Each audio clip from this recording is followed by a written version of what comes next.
തെന്നിന്ത്യയിലെ ഏറ്റവും ജൈവസമ്പന്നമായ കാടുകളിൽ പ്രഥമ സ്ഥാനമാണ് ചിന്നാറിനുള്ളത്.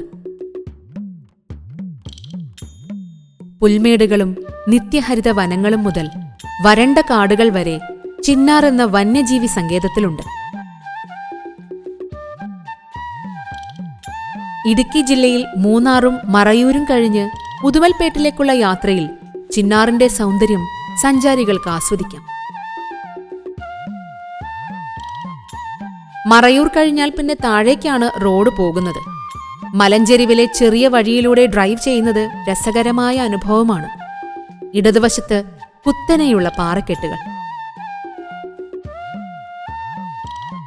അങ്ങേ മലഞ്ചെരിവുകളിൽ അങ്ങിങ്ങായി കാണപ്പെടുന്ന വരണ്ട കാട്, അതിനിടയിൽ അടിവാരത്തിലൂടെ പാമ്പാർ നദി പതഞ്ഞൊഴുകുന്നു. കേരളത്തിൽ കിഴക്കോട്ടൊഴുകുന്ന നദിയാണ് പാമ്പാർ.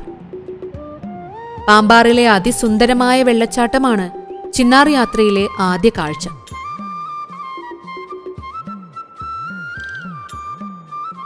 പേര് തൂവാനം.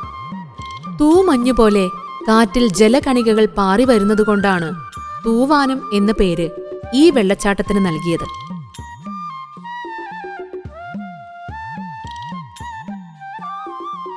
തൂവാനം വ്യൂ പോയിന്റിൽ വാഹനം നിർത്തിയാൽ അങ്ങ് ദൂരെ ഒരു വെള്ളപ്പൊട്ടുപോലെ തൂവാനം കാണാം. കൊടുങ്കാടും മലഞ്ചെരിവുകളും പിന്നെ തൂവാനവും കണ്ട് രാവുറങ്ങാൻ ഈ വെള്ളച്ചാട്ടത്തിനടുത്ത് ഒരു മരവീടുണ്ട്. വനം വകുപ്പിന്റെ വെബ്സൈറ്റിൽ ബുക്ക് ചെയ്താൽ തൂവാനത്തിന്റെ താരാട്ട് കേട്ട് ഒരു രാത്രി തങ്ങാം. ട്രക്കിംഗ് ചെയ്യാം. കാട് ഇഷ്ടപ്പെടുന്നവർക്കും സ്വച്ഛത അനുഭവിക്കണമെന്നുള്ളവർക്കും ഈ ട്രക്കിങ്ങും തൂവാനത്തെ താമസവും അവിസ്മരണീയമായ അനുഭവമാണ്. ചിന്നാർ യാത്രയിലെ അടുത്ത പോയിന്റ് ആലാംപെട്ടി ഇക്കോ ടൂറിസം സെന്ററാണ്. ശിലായുഗ മനുഷ്യന്റെ ശേഷിപ്പുകളായ മുനിയറകളും ശിലാചിത്രങ്ങളും കാണാൻ ആലാംപെട്ടിയിൽ നിന്ന് ട്രക്കിംഗ് സൗകര്യമുണ്ട്. നമ്മുടെ പൂർവികരുടെ മൃതിയറകളായ മുനിയറകൾ റോഡിനരികിലെ പാറപ്പുറത്ത് തന്നെയാണ്. ഈ വഴി പോകുമ്പോൾ അവ കാണാൻ മറക്കരുത്. മനുഷ്യവംശത്തിന്റെ അടയാളങ്ങളാണവ.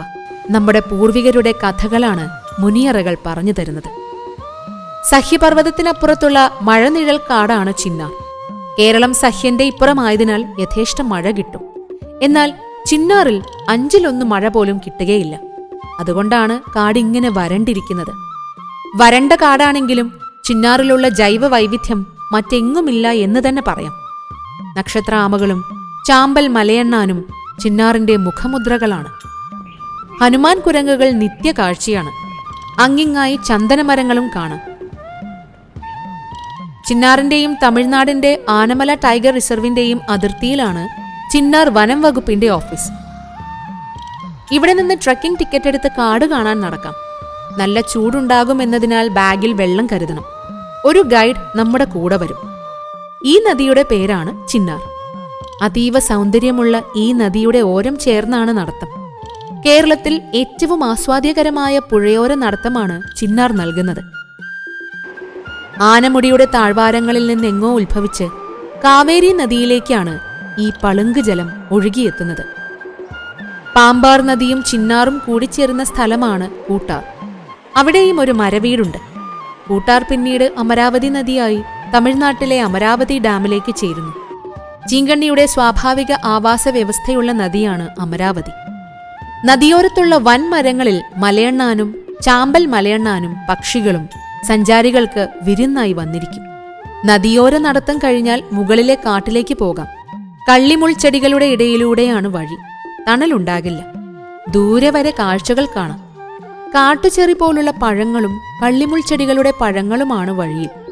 കള്ളിമുൾ ചെടികൾ നക്ഷത്രാമകളുടെ ആഹാരമാണെന്നാണ് ഗൈഡ് പറഞ്ഞത്. തീക്കുരുവികൾ ഇടയ്ക്ക് സന്ദർശനം നടത്തി തിരികെ പോകും. വാച്ച് ടവറിലെ കാഴ്ചയിൽ ചിന്നാറിന്റെ പ്രകൃതിയെ മുഴുവൻ ആവാഹിക്കാം. ഉയർന്നു കാണുന്ന മല തമിഴ്നാടിന്റെ അതിർത്തിയിലുള്ളതാണ്. അങ്ങ് ദൂരെ ചിന്നാർ ഉദുമൽപേട്ട് വഴിയും വനം വകുപ്പിന്റെ ഓഫീസും കാണാം. മഴ പെയ്യാക്കാടിനെ ചുറ്റി മലകൾ ഉയർന്നു നിൽപ്പുണ്ട്. ഒരു ദിവസം ചിന്നാറിലെത്തുന്നവർക്ക് മഴനിഴൽ കാട്ടിലൂടെ ട്രക്കിംഗ് നടത്താം. രാത്രി തങ്ങണമെന്നുള്ളവർക്ക് ഒട്ടേറെ മരവീടുകൾ വനം വകുപ്പ് ഒരുക്കിയിട്ടുണ്ട്. www.moonarwildlife.com, www.chinnar.in എന്നീ വെബ്സൈറ്റുകളിൽ അവ ബുക്ക് ചെയ്യാം. പാമ്പാർ ലോഗ് ഹൗസും തൂവാനം ലോഗ് ഹൗസുമാണ് ഏറ്റവും രസകരം. മറയൂരിൽ നിന്ന് തമിഴ്നാട്ടിലേക്കുള്ള യാത്രയിലെ വെറുമൊരു ഇടത്താവളമല്ല ഇനി ചിന്നാർ, മറിച്ച് അതിസുന്ദരമായ താമസവും കാടനുഭവവും നൽകുന്ന ജൈവമേഖലയാണ്.